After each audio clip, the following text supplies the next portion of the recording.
আসসালামু আলাইকুম। সংবাদে আপনাদের সবাইকে স্বাগত জানাচ্ছি। আমি ফিরোজ তোহা। শুরুতেই সংবাদ শিরোনাম।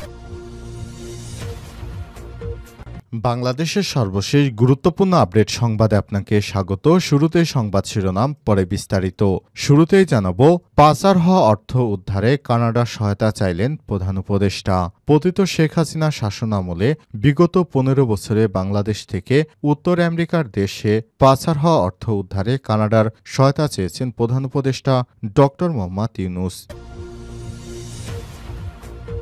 এরপর জানাবো, পাসপোর্টে থাকছে না পুলিশ ভেরিফিকেশন। পাসপোর্ট ইস্যু নবায়ন ও পাসপোর্ট ইস্যু করার ক্ষেত্রে পুলিশ ভেরিফিকেশন পরিচিত ও তথ্য যাচাই প্রতিবেদন থাকছে না। মঙ্গলবার ৪ ফেব্রুয়ারি স্বরাষ্ট্র মন্ত্রণালয়ের সূত্র থেকে সব তথ্য জানা গেছে।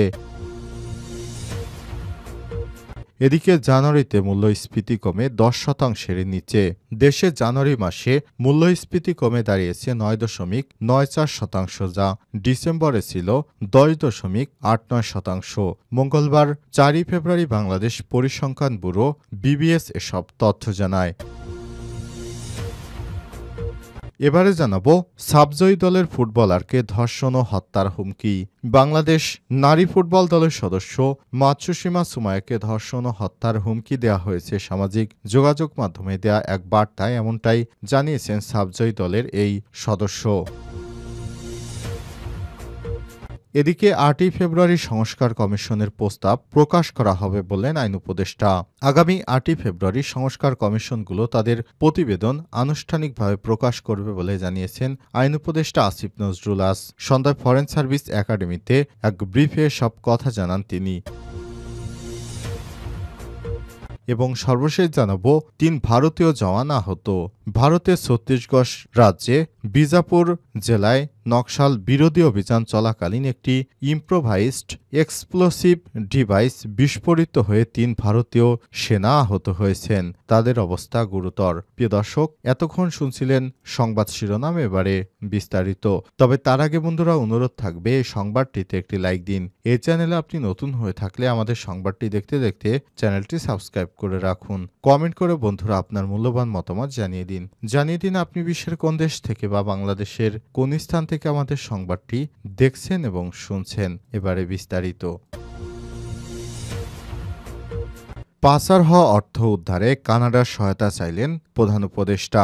পতিত শেখ হাসিনা শাসনামলে বিগত ১৫ বছরে বাংলাদেশ থেকে উত্তর আমেরিকার দেশে পাচার হওয়া অর্থ উদ্ধারে কানাডার সহায়তা চেয়েছেন প্রধান উপদেষ্টা ড মোহাম্মদ ইউনূস। তিনি বলেছেন, শেখ হাসিনা স্বৈরশাসন এর সাথে যুক্ত অলিগার্ক, ক্রোনি এবং রাজনীতিবিদরা বাংলাদেশ থেকে শত শত কোটি বিলিয়ন ডলার চুরি করেছে এবং এর একটি অংশ কানাডায় পাচার করা হয়েছে, যার মধ্যে টরন্টোর কুখ্যাত বেগমপাড়ায় সম্পদ ক্রয় করা হয়েছে। এই টাকাগুলো আমরা ফেরত চাই। ড মোহাম্মদ ইউনূস কানাডার হাইকমিশনারকে বলেছেন, বাংলাদেশ থেকে ২৪০ বিলিয়ন ডলার পাচার করা হয়েছে। এর একটি বড় অংশ কানাডার বেগমপাড়ায় তারা গৃহায়ন খাতে ব্যয় করেছে। এই টাকাগুলো বাংলাদেশের এখন আর্থিক সংকটের সময় খুবই প্রয়োজন। এই টাকাগুলো কানাডার সরকারের অবশ্যই উচিত বাংলাদেশকে ফেরত দেওয়া এবং এই ফেরত আনার ব্যাপারে কানাডার সরকারের উচিত বাংলাদেশ সরকারকে সহায়তা করা। আজ অন্তর্বর্তীকালীন সরকারের প্রধান উপদেষ্টা ড মোহাম্মদ ইউনূস কানাডার হাইকমিশনারের সঙ্গে সাক্ষাৎ করতে গেলে সব কথা বলেন। ড মোহাম্মদ ইউনূস কানাডাকে নিবিড়ভাবে গুরুত্ব সহকারে কাজটি করার জন্য আহ্বান জানান। তিনি বলেছেন, বাংলাদেশের যে টাকাগুলো পাচার হয় তার মধ্যে উল্লেখযোগ্য কয়েকটি দেশে এই টাকাগুলো পাচার হয়ে থাকে। এর মধ্যে আরব আমিরাত, যুক্তরাষ্ট্র, লন্ডন এবং সুইজারল্যান্ড, তার মধ্যে কানাডা অন্যতম।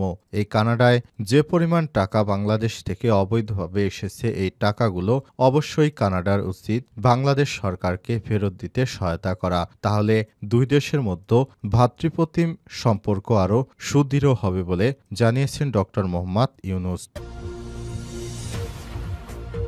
পাসপোর্টে থাকছে না পুলিশ ভেরিফিকেশন। পাসপোর্ট ইস্যু এবং নবায়নের ক্ষেত্রে পুলিশ ভেরিফিকেশন পরিচিত বা তথ্য যাচাই প্রতিবেদন থাকছে না। মঙ্গলবার 4 ফেব্রুয়ারি স্বরাষ্ট্র মন্ত্রণালয়ের সূত্র থেকে সব তথ্য জানা গেছে। এর আগে পাসপোর্টের জটিলতা নিরসনের লক্ষ্যে আজ সকালে সচিবালয়ে স্বরাষ্ট্র মন্ত্রণালয়ের জ্যেষ্ঠ সচিব ড নাসিমুল গনির সভাপতিত্বে একটি সভা অনুষ্ঠিত হয়।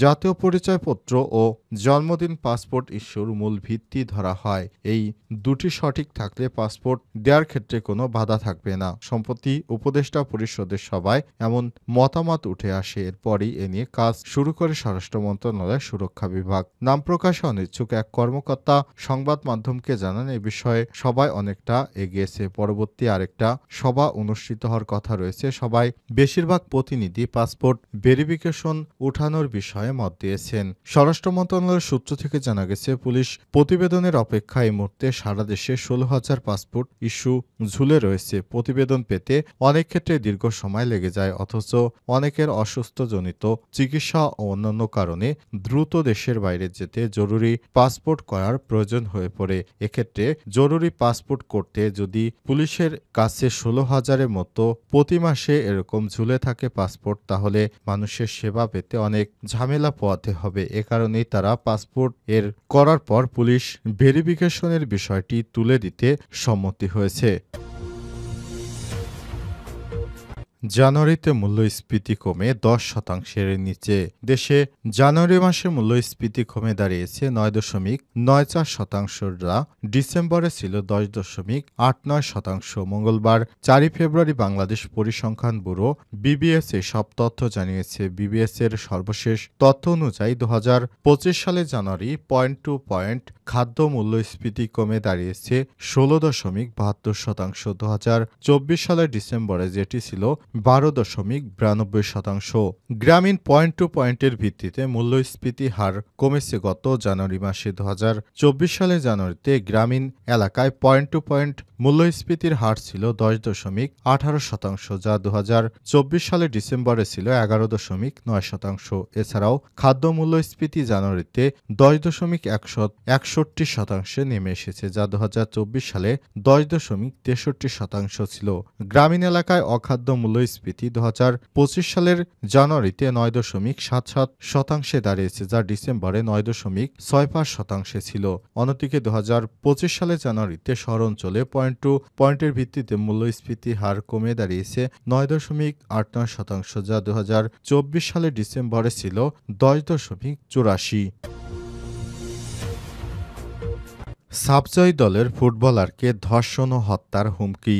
বাংলাদেশি নারী ফুটবল দলের সদস্য মাতসুসীমা সুমায়াকে ধর্ষণ ও হত্যার হুমকি দেওয়া হয়েছে। সামাজিক যোগাযোগ মাধ্যমে দেওয়া সাবজয়ী দলের এই সদস্য বিষয়টি জানিয়েছেন নারী দলের কোচ পিটার বাটলার। ইস্যুতে উত্তাল দেশের ফুটবল অঙ্গন। বনিবনা না হয় এই কোচের পদত্যাগ দাবি করেছে ফুটবলাররা। সম্প্রতি বাটলারের বিরুদ্ধে বিদ্রোহী নারী ফুটবলাররা 3 পৃষ্ঠার যে বিবৃতি পাঠ করেছেন সেটার ইংরেজি কপি লিখে দেন সুমায়া। এর মধ্যে এবার সেই ভয়ঙ্কর অভিজ্ঞতার কথা জানালেন তিনি। ফেসবুক পোস্টে সুমায়া লিখেছেন, আমার নাম মাতসুসীমা সুমায়া, আমি বাংলাদেশ নারী জাতীয় ফুটবল দলের খেলোয়াড়। ইন্টার স্কুলে ইংলিশ মিডিয়াম স্টুডেন্ট হয়ে খেলা থেকে শুরু করে মালদ্বীপ লিগ জেতা এবং বাংলাদেশের হয়ে সাব মহিলা ফুটবল চ্যাম্পিয়নশিপ 2024 জেতা, এই যাত্রাটা আমার কাছে স্বপ্ন ও মধুর ছিল। যখন থেকে আমি এই পথ বেছে নিয়েছি, আমার স্বপ্ন ছিল তাই তরুণ শিক্ষার্থীদের অনুপ্রাণিত করা, যাদের বাবা মা চায় শুধু পড়াশোনার উপর মনোযোগ নিবন্ধ করুক। আমি দেখাতে চেয়েছিলাম যে আবেগ ও সংকল্প যে কোনো বাধা ভেঙে দিতে পারে। কিন্তু আজ আমার আক্ষেপ হয় এই ভেবে যে আমার শিক্ষা, আমার পরিবার, ঈদ সব বিসর্জন দিয়ে এমন একটি দেশের সেবা করেছি যেখানে আমাদের তার তারিফ করা হয় না। আমি আমার বাবা মায়ের সাথে যুদ্ধ করেছিলাম ফুটবল খেলার জন্য। বিশ্বাস করেছিলাম যে দেশের আমরা বসবাস করি আমাদের আশেপাশে থাকবে, কিন্তু বাস্তবতা ভিন্ন। একজন ক্রীড়াবিদের মানসিক স্বাস্থ্যের ব্যাপারে কেউ সত্যি চিন্তা করে না। আমার এবং আমার দলের দলের সহকর্মীদের জন্য আমরা যে পরিস্থিতির মধ্যে গিয়েছি তা নিয়ে ইংরেজিতে চিঠি লেখার সর্বনিম্ন ক্ষমতা আমার আছে। গত কয়েকদিন ধরে আমি অগণিত প্রাণহানি এবং ধর্ষণের হুমকি পেয়েছি। কথাগুলো আমার এমন ধ্বংসাত্মক করেছে যা আমি কল্পনাও করিনি। আমি জানি না এই আঘাত থেকে সারতে আমার কত সময় লাগবে, কিন্তু স্বপ্ন পূরণের জন্য কাউকে যেন এমন পরিস্থিতির মধ্যে পড়তে না হয়।